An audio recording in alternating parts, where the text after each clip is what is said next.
বাংলাদেশের ফুটবল প্রেমীদের বাঁধভাঙা উল্লাস কি পরিমাণ হয় তা কারোই অজানা নয়। তবে সে উল্লাস বাংলাদেশের ফুটবল নয়, সেটা তৈরি হয় বৈশ্বিক আসরের ফুটবলগুলোর লিগ নিয়ে। তবে বইয়ের নতুন পাতায় এখন বাংলাদেশ নিয়ে জয়গান গাওয়ার সময়টাই হয়তো চলে এসেছে।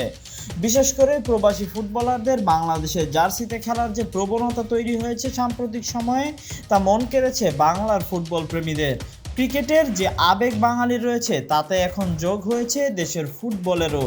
ফুটবলাররাও দিচ্ছে সে আবেগে সাড়া। চলতি মাসের শেষের দিকে ভারতের বিপক্ষে খেলতে নামবে বাংলাদেশ দল। এশিয়ান কাপের বাছাই পর্বের সে ম্যাচকে সামনে রেখে অনুশীলন শুরু করেছে বাংলাদেশের ফুটবলাররা। অনুশীলনের শুরুতেই বাংলাদেশ অধিনায়ক জামাল ভুঁইয়া জানিয়েছেন, ম্যাচ জিতেই প্রথমেই 3 পয়েন্ট নিজেদের পকেটে ভরবেন তারা। তবে মুখোমুখি দেখায় অবশ্যই এগিয়ে আছে ভারত, তা নিয়ে মাথা ব্যথা নেই বাংলাদেশের ক্যাপ্টেনের। প্রত্যাশা একটি ইতিবাচক ফলের সাথে 3টি পয়েন্ট। ভারত ম্যাচের জন্য দলে জায়গা পেয়েছেন আলোচনার তুঙ্গে থাকা ইংলিশ ফুটবলার হামজা চৌধুরী, সাথে আরও অনেক প্রবাসী ফুটবলারদের নিয়েই হয়তো একাদশ সাজাবে কোচ। জামাল নিজেও এসেছেন সুদূর ডেনমার্ক থেকে, দেশের টানে গায়ে জড়িয়েছেন বাংলাদেশের জার্সি। জামাল মনে করেন বিদেশ থেকে অনেক খেলোয়াড় আসতে চায়, তারা দেশের জার্সি গায়ে জড়াতে চায়, বাংলাদেশকে প্রতিনিধিত্ব করতে চায়।